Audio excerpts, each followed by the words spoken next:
या भूत प्रेत पर मेरा यकीन न उस वक्त था न अब है, लेकिन न जाने क्यों उस दिन के बाद से मैंने कभी इस तरह की शर्त लगाने की कोशिश नहीं की। जिन लोगों ने डेरा इस्माइल खान में सिंधु नदी को बहते देखा है वो जानते हैं कि शेर दरिया की हिबत और हुस्न के क्या मानी है। चौड़ा पाट, खामोश, संजीदा और चौड़ी पेशानी वाला दरिया शहर के पूरब पहलू से यूं गुजरता है जैसे कोई बुजुर्ग फरिश्ता सफेद पर फैलाए नीची उड़ान भर रहा हो। कच्ची पायन खान नदी के किनारे हमारा गाँव आबाद था।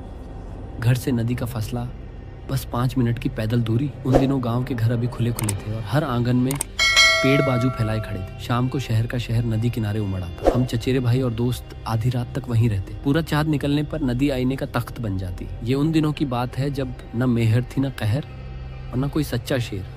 बेफिक्री के दिन थे। वक्त की लगाम थामने का एक तरीका मैंने निकाला कि एक एफसी में अपना कयाम लंबा कर दिया। गांव की दूसरी सरगर्मी चाचा मनवर शाह का हजरा था। 2 कनाल के आंगन में गुलाब और राबेल की झाड़ियां कतार में हाथ बांधे खड़ी रहती। गर्मियों की रातों में जब झाड़ियां फूलों से भर जाती तो ऐसी खुशबू बिखेरती जैसे चांद से चांदनी नहीं, कतरा कतरा महक टपक रही हो। शाम से पहले जब गर्मी ढलती आंगन में पानी छिड़का जाता और चारपाइयां बिछा दी जाती। ईशा के बाद वहां अच्छी खासी महफिल जमती। उम्र की कोई कैद नहीं, नौजवान से लेकर अधेड़ सब शामिल।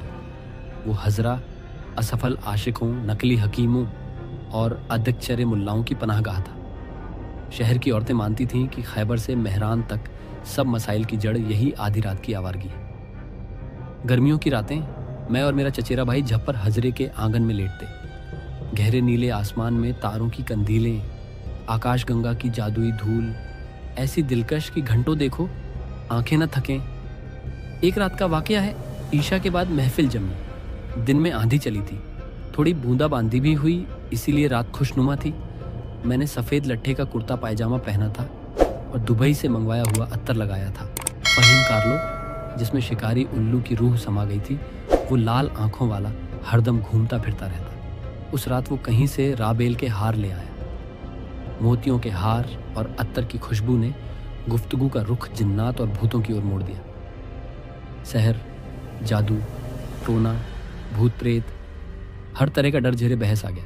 सबका कहना था कि लड़कियों के स्कूल से जुड़ी भूतों की कहानियां सब बकवास हैं। न आधी रात को वहां दीवारों पर दिए जलते हैं, न बंद कमरों से जिन्नात की चीखें आती हैं, न ही किसी ने खुले बालों लाल कपड़ों वाली औरत को वहां घूमते देखा है। लेकिन चूंकि स्कूल दिन में खुलता और दिन में ही बंद होता तो रात को वहां जिन्नात हों कोई अचंभा नहीं। रात के 1:15 बजे सब घर चले गए। बस हम 3 चचेरे भाई रह गए। झप्पर, जो आजली कमीन था, उसने शर्त रखी, अगर मैं मोतियों का हार पहनकर स्कूल वाली गली का चक्कर लगा आऊं तो वो 500 रुपए देगा, वरना मैं हार मानूंगा। मेरी गैरत को उकसाते उकसाते पौना घंटा गुजर गया। रात के 2 बज गए। मैंने हार पहना, कुर्ता ठीक किया, अत्तर लगाया और हजरे से निकल पड़ा। 2 गली आगे जाकर मुझे स्कूल से होकर दूसरी गली से लौटना था। बादलों से घिरी अमावस रात, काला अंधेरा, दिल में डर की कहानियां सब ताज़ा हो गई। गांव में बत्ती जलाना फिजूल खर्ची समझी जाती थी। ऐसा अंधेरा था कि डायन का दिल भी कोयला बन जाए। मैंने आयतुल कुर्सी पढ़ते हुए स्कूल के मोड़ पर कदम रखा। अचानक किसी के कदमों की आवाज़ मेरे पीछे सुनाई दी। मैं रुका तो वो भी रुक गया। मैं चला तो वो भी चला। कदमों की ताल मेरे कदमों से हम आवाज़ थी, जैसे कोई अदृश्य साया मेरे साथ चल रहा हो। पीछे मुड़ने की हिम्मत नहीं हुई। रीढ़ की हड्डी ठंडी पड़ गई। मैं सूखे पत्ते की तरह कांपता आगे बढ़ा।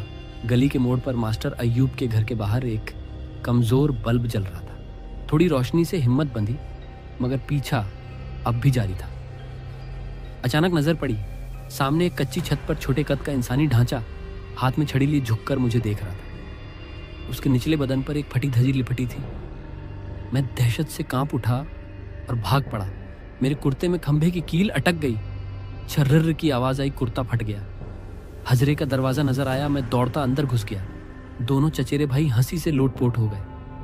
मैं पसीने में नहाया हुआ था। अचानक वहीं सरसराहट फिर सुनी। मुड़कर देखा, मेरी चप्पल में डोरी अटकी थी जिसके सिरे पर प्लास्टिक का थैला बंधा था। जब मैं चलता थैला भी खिसकता, यही वो आवाज़ थी। भेद खुल गया, मगर वो छत वाला ढांचा। अगले दिन मैं मास्टर अय्यूब के पास गया और बताया कि रात को उनके घर के सामने कोई भूत सा इंसान खड़ा था। वो हंस पड़े, बोले, अरे वो चाचा कासिम थे, 80 बरस के बुजुर्ग, जिन्हें कमजोरी ने हड्डियों तक गिन दिया है। वो नाबीना है, मगर आधी रात को छत पर जाकर घंटों खड़े रहते हैं। भूत प्रेत पर मेरा यकीन न उस वक्त था न अब है, मगर उस दिन के बाद मैंने कभी ऐसी शर्त नहीं लगाई।